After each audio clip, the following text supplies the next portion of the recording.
Situation numéro 2. Le prix d'un article est passé de 25 € à 35 €. Calculez le pourcentage d'augmentation du prix.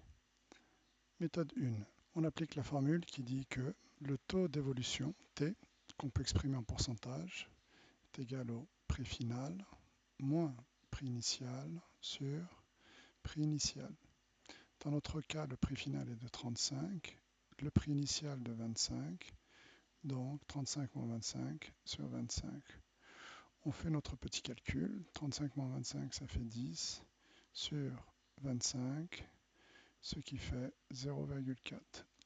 Et 0,4 qu'on peut exprimer en pourcentage, 0,4 c'est 40 sur 100, et donc 40 sur 100 ça s'écrit aussi, ou ce n'est autre que 40%. Donc si vous voulez éviter ce passage et donner directement le résultat à partir du nombre décimal, il suffit de multiplier par 100. Donc à ce niveau-là, vous multipliez par 100 et ça vous donne le résultat final en pourcentage ou le taux en pourcentage. Voilà pour la première méthode. Il y a une deuxième méthode un peu moins connue des élèves qui dit que le taux d'évolution qu'on peut exprimer en pourcentage, c'est T% est égal à Cm, coefficient multiplicateur, moins 1. Le coefficient multiplicateur étant le rapport du prix final sur le prix initial.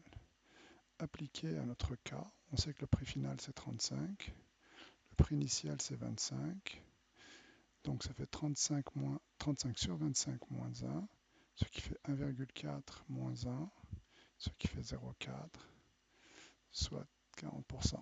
Donc on retombe sur notre résultat trouvé précédemment.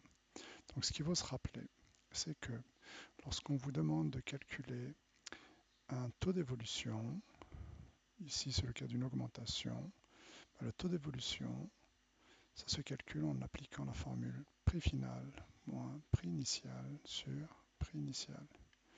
Une deuxième méthode qui revient à dire exactement la même chose mais de manière différente, c'est de dire que le pourcentage d'évolution est égal au coefficient multiplicateur moins 1. Et voilà pour aujourd'hui.